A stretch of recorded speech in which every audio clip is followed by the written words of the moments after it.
ब्रेकनंतर आपल्या सगळ्यांचं पुन्हा एकदा स्वागत। डोक्यात टपली मारली म्हणून रागाच्या भरात अल्पवयीन मुलानं एका दुसऱ्या अल्पवयीन मुलाची हत्या केल्याचा धक्कादायक प्रकार समोर आलेला आहे।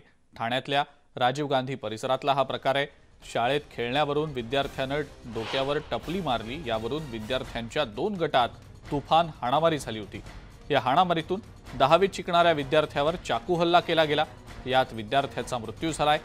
हत्या करणाऱ्या दोघांना पोलिसांनी अटक केली आहे, तर एक जण अजूनही फरार आहे। पोलीस त्याचा शोध घेत आहेत।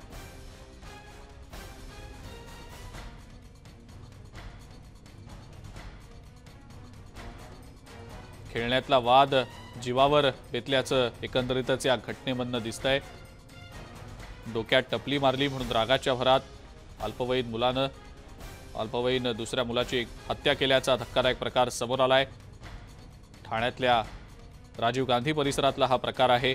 शाळेत खेळण्यावरून विद्यार्थ्यानं डोक्यावर टपली मारली, यावरून विद्यार्थ्यांच्या 2 गटांमध्ये तुफान हाणामारी झाली। या हाणामारीनंतर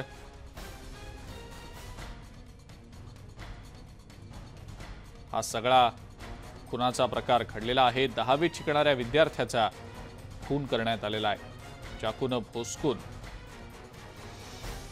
हा खून झालेला आहे। याबद्दलची अधिक माहिती आपण जाणून घेणार आहोत। अजित मांढरे आपले प्रतिनिधी आपल्या सोबत आहेत सध्या फोन लाईनवरनं। अजित, केवळ डोक्यावर टपली मारली या कारणामधनं एकाची चाकूनं भोसकून हत्या झालेली आहे। अल्पवयीन आरोपी आहेत। अजित, धक्कादायक हा सगळा प्रकार म्हणावा लागेल, काय सांगता येईल त्याबद्दल? अजित, ठाण्यातील हा प्रकार आहे। काल साधारणपणे 11 ते 12च्या सुमारास हा प्रकार घडलेला आहे। आपल्याला माहिती आहे की शाळा सगळ्या सुरू झाल्या आणि या शाळा सुटल्यानंतर त्यांना वेगवेगळ्या पद्धतीचे तास असतात, लेक्चर्स असतात।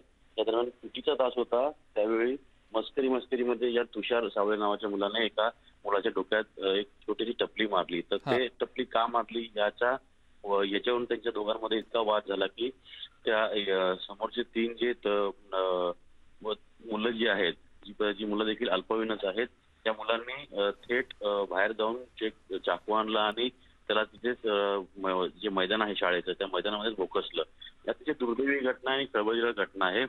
खरं तर या सर्व गोष्टीला आता सोशल मीडिया जो आहे तो कारणीभूत आहे का, असा प्रश्न आता निर्माण झालेला आहे। कारण का जर आपण पाहिलं तर सोशल मीडियावर व्हिडिओ ज्या पद्धतीने येतात किंवा ज्या पद्धतीच्या पोस्ट असतात किंवा ज्या पद्धतीचे काही फिल्म्स असतात, ह्याच्यातून मुलं कुठेतरी चांगलं घेण्याच्या ऐवजी वाईट घेतात आणि त्यातला हा परिणाम होतोय। त्यातून ह्या सगळ्या घटना घडतायत असं म्हटलं तरी वावगं ठरणार नाही। कारण का जर आपण पाहिलं तर मुलं 4ही मुलं जी आहेत, म्हणजे मृतक तुषार साबळे असेल किंवा आरोपी 3 मुलं जी आहेत, त्या सगळ्यांची वय जी आहेत ती फार कमी आहेत। सगळे 9वी ते 10वीतले विद्यार्थी आहेत। अतिशय महत्वाचं वर्ष, शैक्षणिक वर्ष त्यांचं आहे आणि अशा परिस्थितीमध्ये अशा पद्धतीनं घटना घडणं, साधारण कारणावरून एका मुलाला थेट चाकूनं भोकसणं, ही खरंच खूप दुर्दैवी घटना आहे।